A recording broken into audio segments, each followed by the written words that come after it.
Okay, let's talk about ferrofluid. There is ferrofluid in the tweeter of this B&W CDM-1NT, and this rotates clockwise,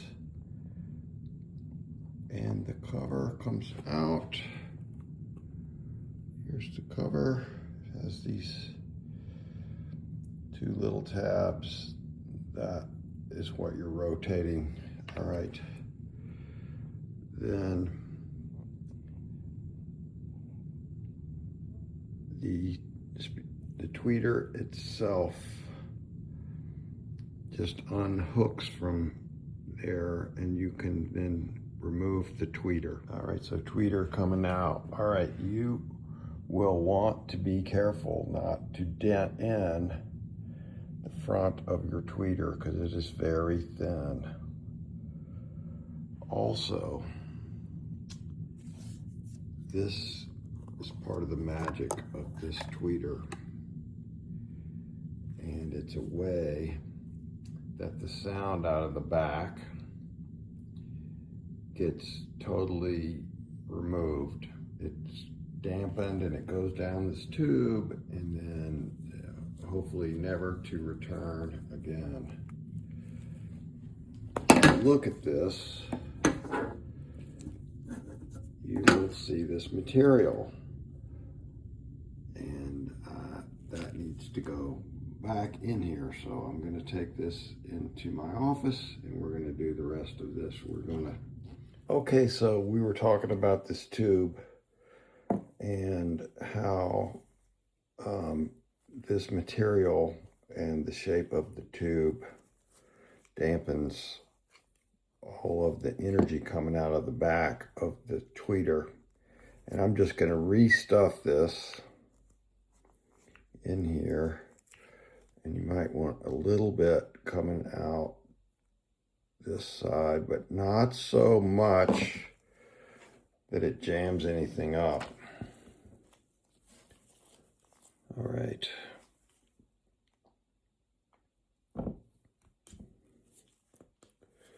And then there's this little O-ring that fits here. And so that's ready to go back in. See how it slides, but if you have too much of that cotton material, it won't go all the way in, and maybe I might tuck just a little bit more of this and make sure that it goes all the way down. Okay, ready to go. All right. So now we have our tweeter, and I'm just going to wipe up the outside of this. And this is sort of held in place by these clips, but I found the easiest thing to do is just very gently grab it and then just pull. So it just pulls right out. Again, put this face up so it can't become dented, and then the ferrofluid is in this gap. And the kit that I got with new ferrofluid, well, I'm going to replace this ferrofluid because the ferrofluid can dry out over time. And when it does, it gets thicker and it dampens your high end of your nice speaker. So what you want to do is just put in this absorbent paper, and as you're going around, it cleans it as well as absorbing the ferrofluid.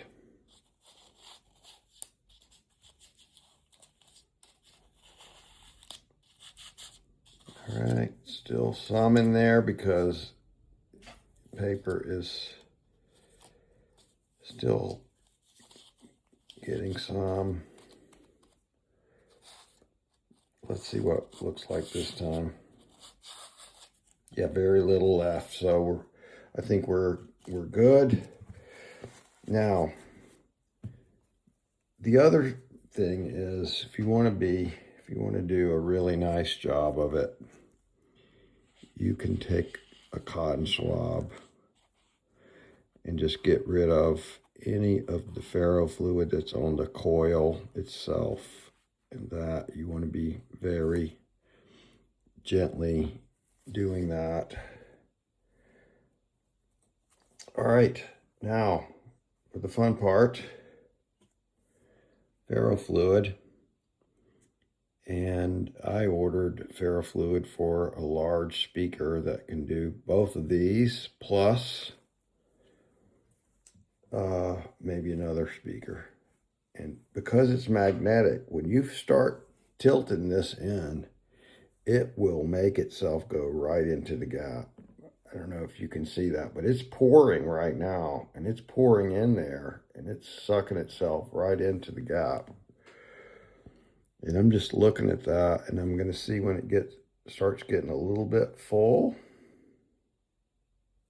There. So that's full. And then I'm going to remove a little bit just with absorbing from this cotton swab.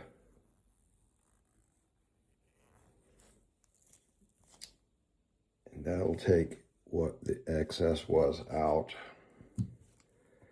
Now, this will go right back on.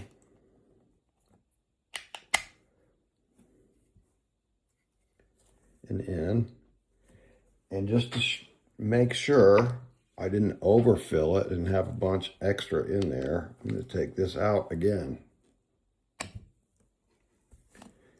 And there's no excess in here. So one more time. Be careful with this because that coil is very fragile. All right, we're back in. We're ready to go reassemble. Okay, I've done some of this off camera because I needed two hands, but all I did was reconnect. You could actually put this tube in first if you wanted to. And there's an O-ring on this, and I just dropped the O-ring off the speaker. You can sneak this in.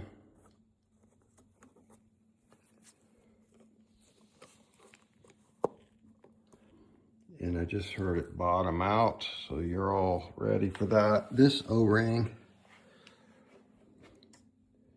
goes on here. It's used for the cover. Focus. Let's see. All right, so lining this up, and I'm going to hold this in place, and I'm going to put that cover back on. I need two hands for that. And then I'll be just rotating the cover, and that locks it in. I'll show you this, just turning counterclockwise, and it's just a little click.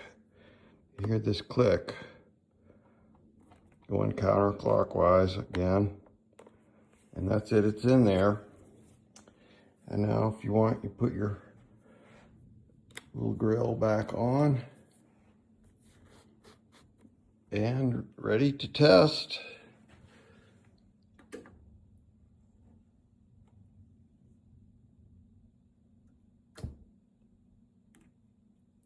Let's hear some radio.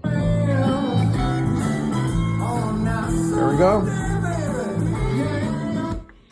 And I actually listened to them with less ferrofluid in there, and sounded a little brighter, but maybe not as well dampened. So I decided to just take out all the old and replace it with brand new fluid.